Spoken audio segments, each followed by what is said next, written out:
Someone in Trouble. Chapter 1. Looking for Lollipops.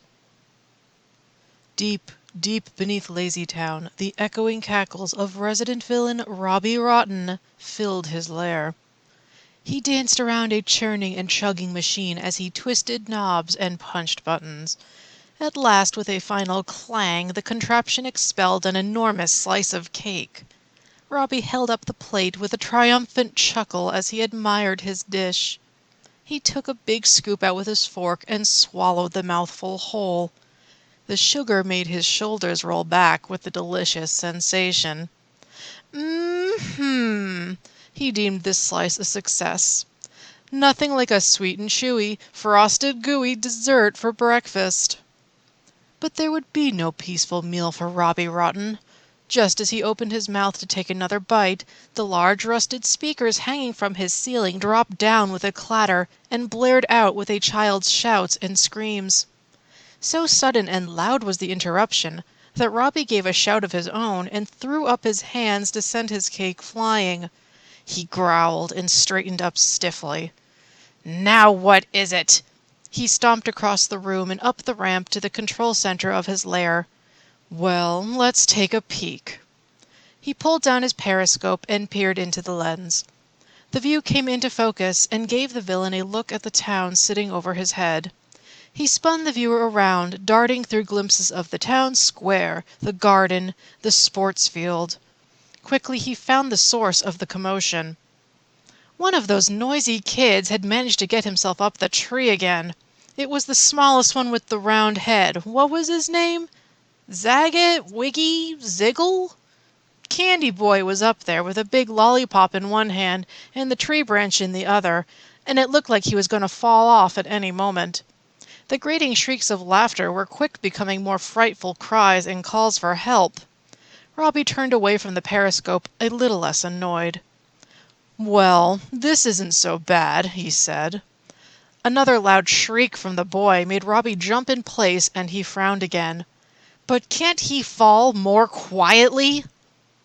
If anything, the kids seemed to be getting louder. Shouldn't LazyTown's annoying sporty hero, Sportacus, be coming any moment to shut the kid up and save him? Was the kid not in enough trouble yet to warrant the blue elf making an appearance? It was too early in the morning for all this yelling. Robbie couldn't take any more of it. With an overly dramatic sigh, he decided then and there to leave the lair and see that this got over with one way or another. "Help!" Ziggy yelled out as long and hard as he could. Getting his lollipop stuck up on the branch had been a bad idea, but trying to climb up and get it had been an even badder one.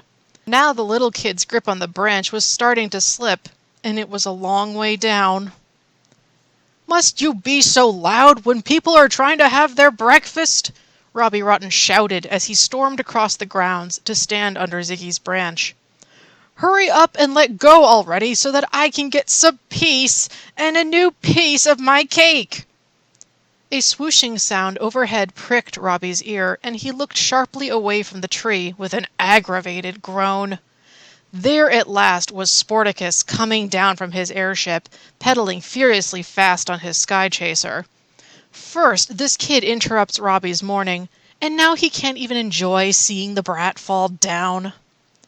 "Ziggy, hold on!" Sportacus called out as he swooped through the sky. As hard as Sportacus pedaled, however, it was not fast enough. Ziggy's fingers slipped off the branch one by one, until with a final cry, the child plummeted down towards the earth. Robbie realized a moment too late where the child would land. Frozen to the spot, he let out a strangled yell and raised his arms to shield himself belatedly as Ziggy dropped squarely on top of him, knocking the villain down in a heap. Within seconds of the drop, Sportacus had flipped off of his sky chaser and raced over to the tree in somersaults and handsprings.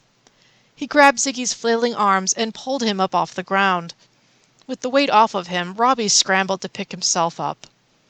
"Are you okay?" Sportacus asked the shaken child. Ziggy stood unsteadily on his feet and panted to collect himself. Yeah, I'm fine now, Ziggy exclaimed breathlessly. He turned and pointed at Robbie with his lollipop. Hey, Robbie! What is it now? Robbie snarled as he brushed the dirt and wrinkles indignantly out of his pinstripe pants. I just wanted to say thank you. If you hadn't been here when I fell, I would have been in a lot more trouble. Robbie looked cockeyed at the kid, completely at a loss for what to say. Even Sportacus looked surprised by Ziggy's target for his gratitude, but he quickly recovered and gave an energetic nod and thumbs up to the villain. That's right, Sportacus said. You did a good thing for Ziggy today, Robbie. Looks like you were here at the right time. Good job. Yeah, well, Robbie muttered through his teeth.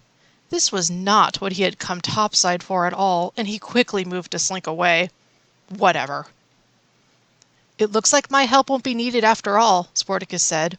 He gave Ziggy a friendly pat on the arm. Be more careful next time, all right? I'll see you around. I will, Ziggy promised and waved as Sportacus backflipped and twisted through the air back to his sky chaser. Thanks, Sportacus. See you later. The little boy bounced on his feet, completely excited. Oh, man, I gotta tell the other kids about this! He ran from the tree to search out his friends.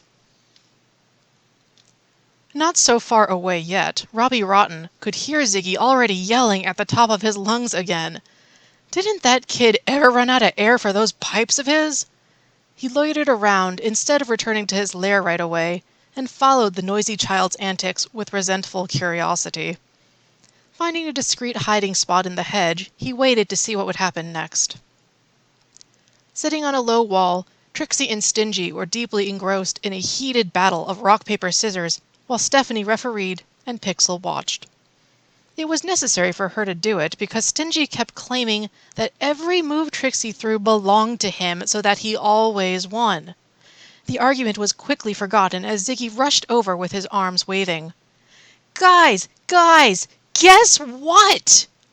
What's going on? Stephanie asked, while Ziggy caught his breath. He gesticulated wildly with his lollipop as he told the kids all about it.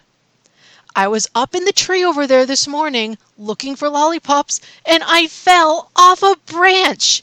And do you know who saved me? Let me guess, Trixie drawled. Was it Sportacus? No, Ziggy crowed. It was Robbie Rotten. What? No way! Stingy's voice cracked with disbelief at such a crazy story. Even Stephanie was giggling and giving Ziggy a playful shake of her head. Come on, Ziggy, don't be silly, she chided him. It really was Sportacus, wasn't it? He's always saving the day. I'm telling the truth, Ziggy insisted. It was Robbie! He was right there under the tree and he told me to let go, and when I fell, he caught me. The kids gawked at this claim, their eyes bulging and their mouths agape. Even Robbie, who had been there when it happened, looked stupefied by Ziggy's retelling of the events. It made a pretty good story, though, didn't it? It's hard to believe Robbie would do something so nice, Stephanie said reluctantly. Yeah, Trixie said, but if it is true, then it's amazing. Robbie saved you even before Sportacus could. What are the odds of that? By my calculations, Pixel mused aloud as he pored over the mini-computer strapped to his wrist, approximately 95,848 to 1. Wow, Ziggy said. Is that good or bad? It's pretty amazing. Pixel summed it up with a nod to Trixie. It was probably just a one-time fluke. That's right, Stingy said staunchly. Sportacus is the one who's supposed to do the saving. That's what he's here for, not Robbie. The other kids laughed in agreement. Dismissing the topic, they turned to other games. Robbie turned away with a disgusted snort and stalked off. A fluke, he spat. Is that what they think of me? Bah! As if the only person who's allowed to save anyone is that Sportacus. Why, these lousy kids are tripping and falling all over themselves so much. It's no wonder that over-energetic jumping bean is popping up all the time and driving me crazy. His stomping march slowed to a halt, and he stood suddenly still, struck by the thought. Slowly he raised one pointing finger up to the air, loosing a low chuckle. "I think I just got the most brilliant idea."